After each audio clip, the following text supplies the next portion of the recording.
দারিদ্র্য থেকে তৃণমূলের মানুষকে মুক্তি দিতেই সমবায়ের উপর জোর দিয়েছেন আওয়ামী লীগ সরকার।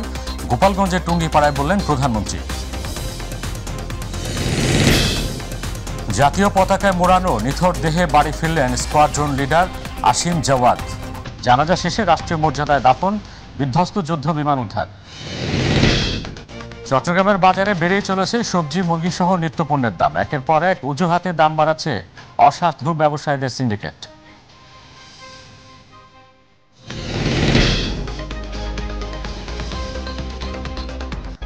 আসসালামু আলাইকুম, আমন্ত্রণ মাই টিভি জেলা সংবাদে। আপনাদের সাথে আছি আমি মহসিন শিকদার। শিরোনাম শুনছিলেন, এবারে যাব বিস্তারিত সংবাদে।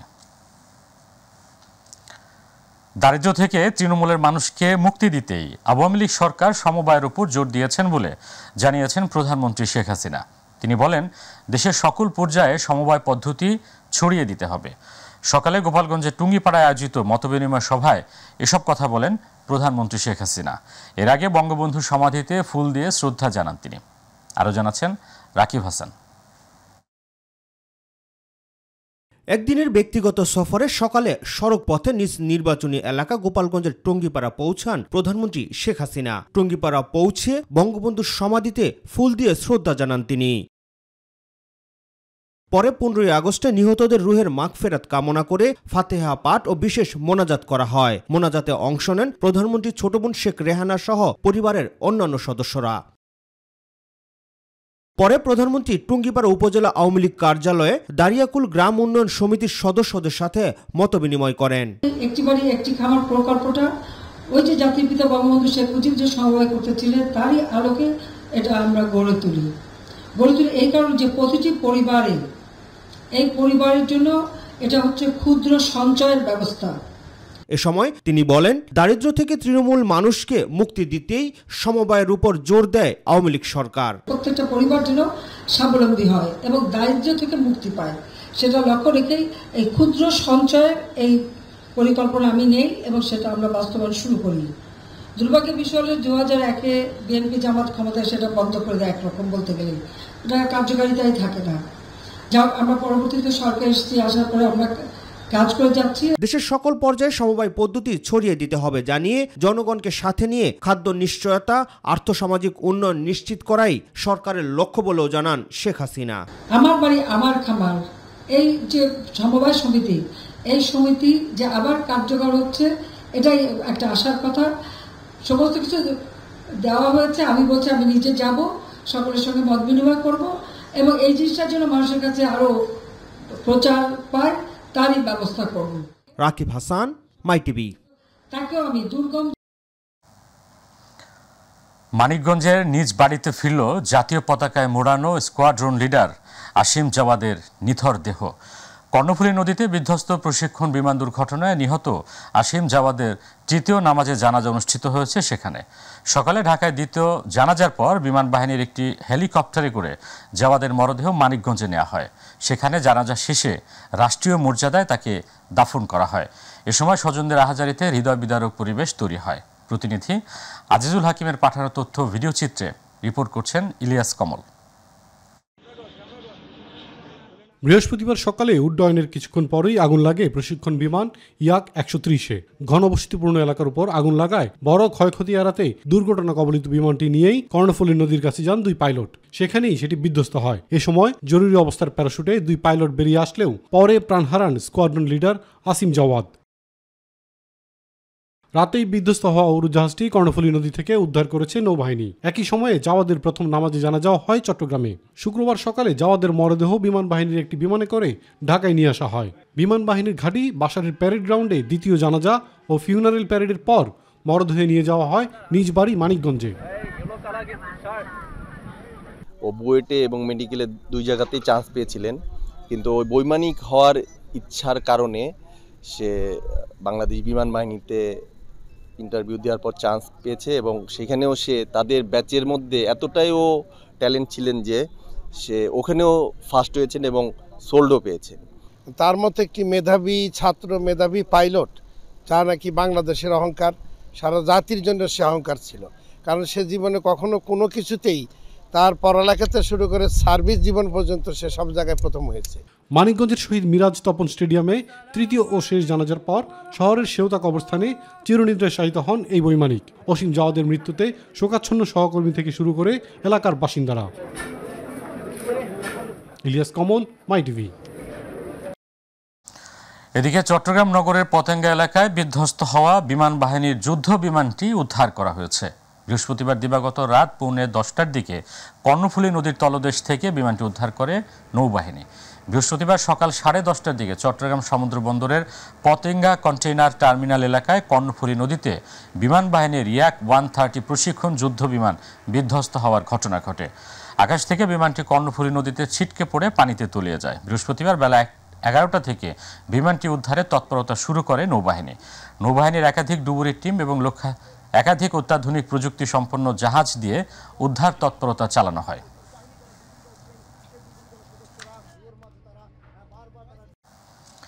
চট্টগ্রামের বাজারে বেড়েই চলেছে সবজি মুরগি সহ নিত্য পণ্যের দাম। চড়া অবস্থায় স্থিতিশীল মাছের বাজার।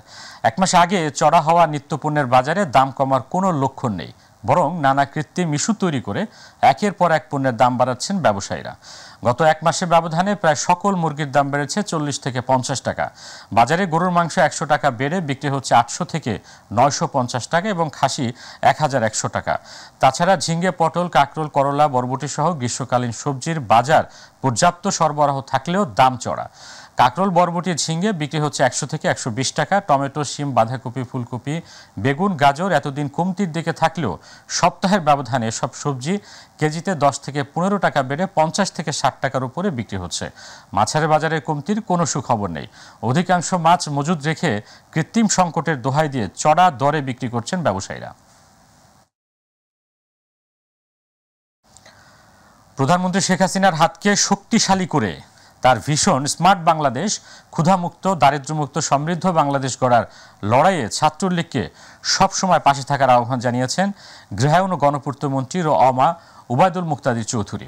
সকালে শহরে বঙ্গবন্ধু স্কয়ারে ব্রাহ্মণবাড়িয়া জেলা ছাত্রলীগের বিশেষ কর্মী সভায় প্রধান অতিথির বক্তব্যে তিনি এই আহ্বান জানান। জেলা ছাত্রলীগের সভাপতি রবিউল হোসেন রুবেলের সভাপতিত্বে জেলা ছাত্রলীগের সাধারণ সম্পাদক সাদাত হোসেন শোভনের সঞ্চালনায় বিশেষ অতিথি হিসেবে উপস্থিত ছিলেন জেলা আওয়ামী লীগের সিনিয়র সহসভাপতি হেলাল উদ্দিন, ভারপ্রাপ্ত সাধারণ সম্পাদক মাহবুব বাড়ি চৌধুরী মন্টু, বাংলাদেশ ছাত্রলীগের সহসভাপতি সুরাব মিয়া সোহাগ সহ আরও অনেকে।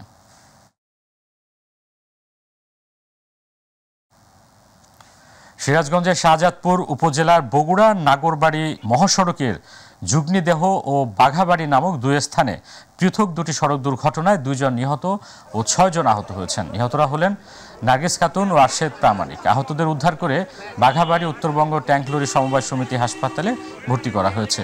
প্রত্যক্ষদর্শী এলাকাবাসী জানায়, দুপুরে উপজেলার বগুড়া নগরবাড়ি মহাসড়কের যুগ্নিদহ এলাকায় ট্রাকের সাথে অটোভ্যানের মুখোমুখি সংঘর্ষে অটোভ্যানের যাত্রী নার্গিস খাতুন ঘটনাস্থলে নিহত হয়। অটোভ্যান চালক আহত হয়। এছাড়া উপজেলার বগুড়া নাগরবাড়ি মহাসড়কের বাঘাবাড়ি গ্যাস অফিস সংলগ্ন স্থানে মোটরসাইকেল, সিএনজি ও ট্রাকের ত্রিমুখী সংঘর্ষে ঘটনাস্থলেই সিএনজি যাত্রী আরশেদ প্রামাণিক নিহত হয়। শাহজাদপুর থানার এসআই সুমন সায়েদ ঘটনার সত্যতা নিশ্চিত করেছেন।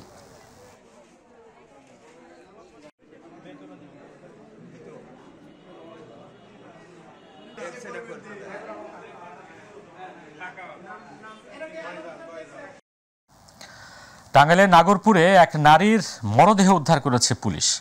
আজ নাগরপুর উপজেলার বেকড়া ইউনিয়নের বারাপুষা গ্রামের নজরুল ইসলামের স্ত্রী অঞ্জনা বেগমের মরদেহ উদ্ধার করে।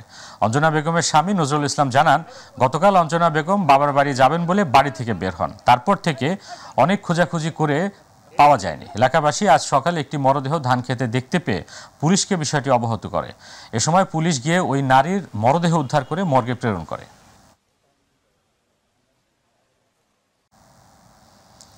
খুলনার খান জাহান আলী টোল প্লাজা এলাকা থেকে 4 কেজি গাঁজাসহ 2 মাদক ব্যবসায়ীকে আটক করেছে কোস্টগার্ড। গোপন সংবাদের ভিত্তিতে বাংলাদেশ কোস্টগার্ডের একটি দল ভোরে খুলনা জেলার রূপসা থানাধীন খান জাহান আলী টোল প্লাজা সংলগ্ন এলাকায় একটি বিশেষ অভিযান চালায়। অভিযান চলাকালীন ফেনী থেকে খুলনাগামী একটি বাস তল্লাশি করে 4 কেজি 43 গ্রাম গাঁজাসহ 2 মাদক ব্যবসায়ীকে আটক করে। জব্দকৃত গাঁজা ও আটককৃত ব্যক্তিদের পরবর্তী আইনানুগ ব্যবস্থা গ্রহণের জন্য রূপসা থানায় হস্তান্তর করা হয়।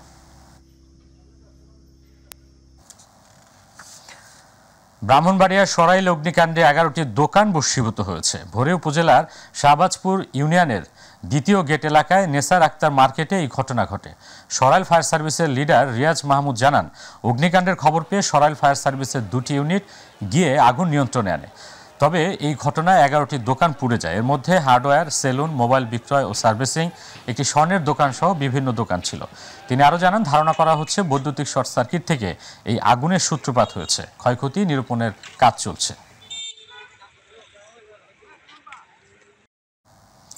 আমাদের কৃষি।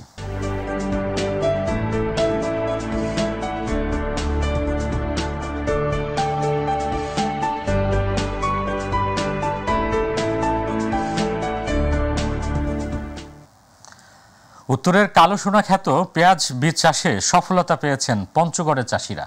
আবহাওয়া অনুকূলে থাকায় রোগবালাই কম হওয়ায় এবার ফলন হয়েছে ভালো। আর কৃষি বিভাগ বলছে, কৃষকদের কারিগরি সহায়তা সহ সব ধরনের পরামর্শ প্রদান করায় বেড়েছে পেঁয়াজের চাষ। ফলে বিদেশ থেকে পেঁয়াজ বীজ আমদানি নির্ভরতা কমছে। প্রতিনিধি আবু তাহের আনসারের রিপোর্ট, জানাচ্ছেন শামস তাবরিজ উচ্ছ্বাস। যেদিকে দুচোখ যায় মাঠ জুড়ে শুধু শুভ্র রঙের খেলা। বাতাসে খাচ্ছে দুল শুভ্র ফুলের ভেতরে থাকা দামি কালো সোনা। চৈত্রের প্রখর রোদে তা পরিচর্যায় ব্যস্ত সময় পার করছেন চাষিরা। উত্তরের জেলা পঞ্চগড়ে এবার পেঁয়াজ চাষ করে সফলতা পেয়েছেন চাষিরা। গেল বছরের তুলনায় রোগবালাই কম হওয়ায় খরচ কম হয়েছে। আবহাওয়া অনুকূলে থাকায় ফলনও হয়েছে ভালো। গতবারে লাভ মোটামুটি হয়েছে, এবারও 8 বিঘা পেঁয়াজের বীজ আবাদ করছি। আকাশ অনেকটা ভালো আছে, ভালো হওয়ার কারণে এবারে একটু বেশি ফলন হবে। কৃষকেরা বলছে, প্রতি বিঘা জমিতে খরচ হয়েছে 90 থেকে 1 লাখ টাকা।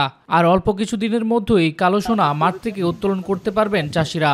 কৃষকেরা অন্যান্য ফসলের তুলনায় পেঁয়াজ চাষে দ্বিগুণ লাভ করতে পারবে বলে আশা করছে। 1 লক্ষ টাকা খরচ হয়, যদি আকাশ ভালো হয় 2.5 লক্ষ 3 লক্ষ এরকম বিক্রি হয়। পেঁয়াজ বীজ চাষে দেশের চাহিদা মেটানোর পাশাপাশি বিদেশ থেকে পেঁয়াজ বীজ আমদানি নির্ভরতা কমবে বলে আশা করছেন এই কৃষি কর্মকর্তা।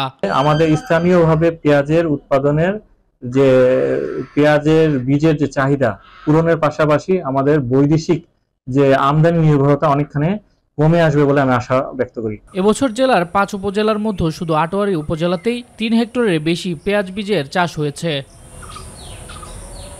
শামস তাবরিজ উচ্ছ্বাস, মাই টিভি নিউজ ডেস্ক। মুন্সিগঞ্জের গজেরে উপজেলা পরিষদ নির্বাচনে পেশাগত দায়িত্ব পালনের সময় সাংবাদিকদের উপর বর্বরোচিত হামলা ও মারধরের ঘটনায় মামলা হয়েছে। বৃহস্পতিবার উপজেলার হোসেন্দি ইউপি চেয়ারম্যান মনিরুল হক মিঠুকে প্রধান আসামি করে 19 জনের বিরুদ্ধে মামলাটি দায়ের করেন হামলা শিকার সাংবাদিক গুলজার হোসেন। ভুক্তভোগী সাংবাদিক গুলজার হোসেন মুন্সিগঞ্জ প্রেস ক্লাবের সহসভাপতি।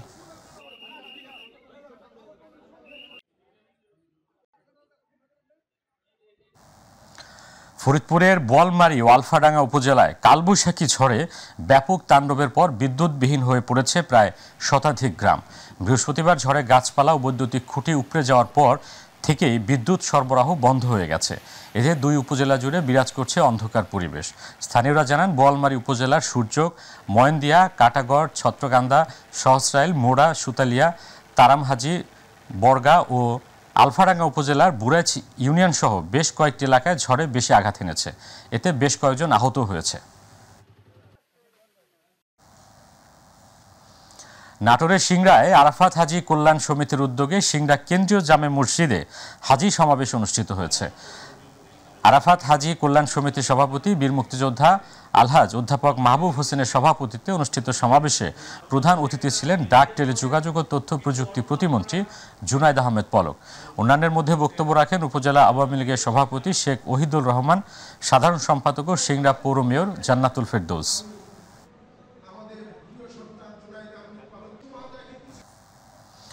সরকারের কোনো প্রকল্পের টাকা হরিলুট হতে দেবেন না জানিয়ে সংবাদ সম্মেলন করেছেন বরিশালের বাকেরগঞ্জ উপজেলা পরিষদের সদ্য নির্বাচিত উপজেলা চেয়ারম্যান রাজীব আহমদ তালুকদার। তিনি বলেন, সড়ক মেরামত সহ অবকাঠামো উন্নয়নে প্রকল্পে শতভাগ টাকার সদ্ব্যবহার করবেন।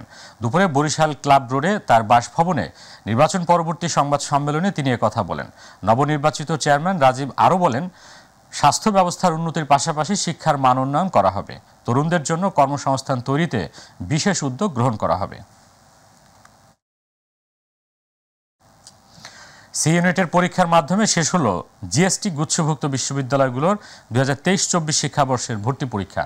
টাঙ্গাইল সন্তোষ মাওলানা ভাসানী বিজ্ঞান ও প্রযুক্তি বিশ্ববিদ্যালয় আজ বেলা 11টা থেকে 12টা পর্যন্ত সি ইউনিটের ভর্তি পরীক্ষা শান্তিপূর্ণভাবে অনুষ্ঠিত হয়েছে। পরীক্ষা চলাকালীন সময় বিশ্ববিদ্যালয়ের vice chancellor professor doctor Farhad Hossain, pro vice chancellor professor doctor ARM Sulaiman ও treasurer professor doctor Sirajul Islam বিশ্ববিদ্যালয় ক্যাম্পাসের বিভিন্ন পরীক্ষা কেন্দ্র পরিদর্শন করেন।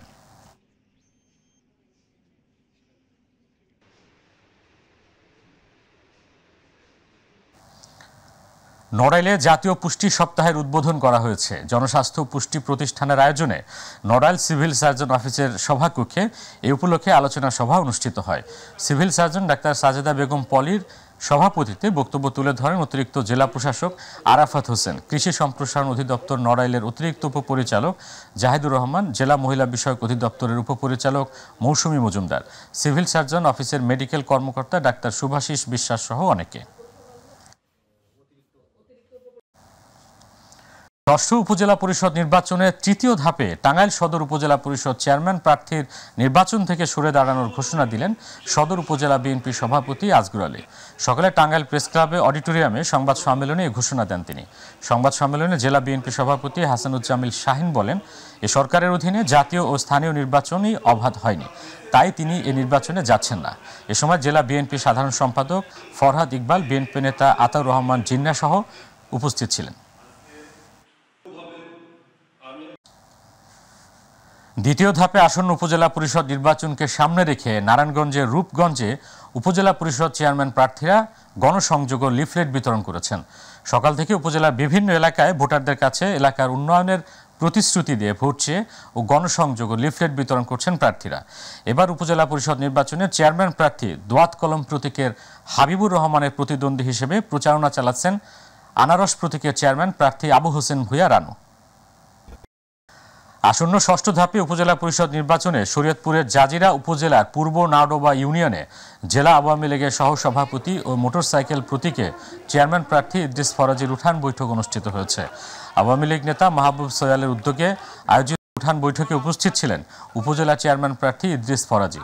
এ সময় দলীয় নেতাকর্মী সহ পূর্ব নাওডোবা ইউনিয়নের হাজারো নেতাকর্মী ও ভোটাররা উপস্থিত ছিলেন।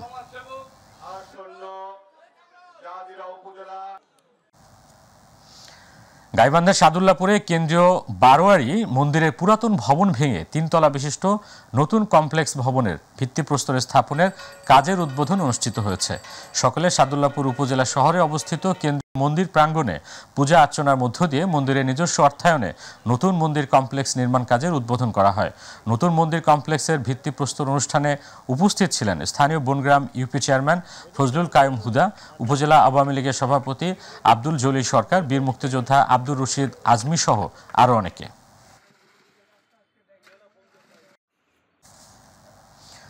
স্বাধীন ফিলিস্তিন রাষ্ট্র প্রতিষ্ঠা ও মাসব্যাপী চলমান ছাত্র আন্দোলনের প্রতি সংহতি জানিয়ে বাগেরহাটে ছাত্রলীগের পদযাত্রা ও ছাত্র সমাবেশ অনুষ্ঠিত হয়েছে। বাগেরহাট শহরের লেল রোড এলাকা থেকে পদযাত্রাটি শুরু হয়ে শহরের প্রধান সড়ক প্রদক্ষিণ শেষে লেল রোডে এসে শেষ হয়।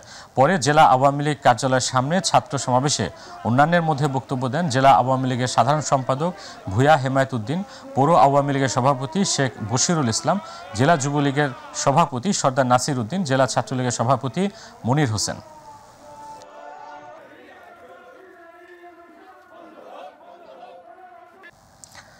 সংবাদের শেষ প্রান্তে আমরা যাওয়ার আগে আরো একবার জানিয়ে দিচ্ছি সংবাদ শিরোনামগুলো।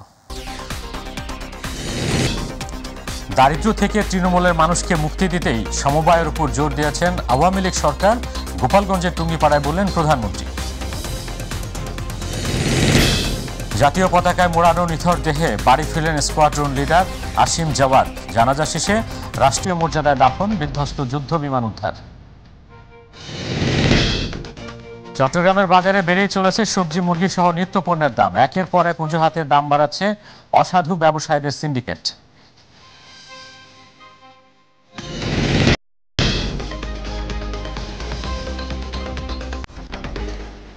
দর্শক সাথে থাকার জন্য ধন্যবাদ। এছাড়া ইউটিউবে মাইটিভি সংবাদ পেতে ভিজিট করুন youtube/mytvbd নিউজ এবং আমাদের অনুষ্ঠান দেখতে ভিজিট করুন youtube/mytv বাংলা ও facebook/mytv বাংলা। আমাদের পরবর্তী সংবাদ দেখার আমন্ত্রণ জানিয়ে এখনকার মতো বিদায় নিচ্ছি আমি মহসিন শিকদার। আল্লাহ হাফেজ।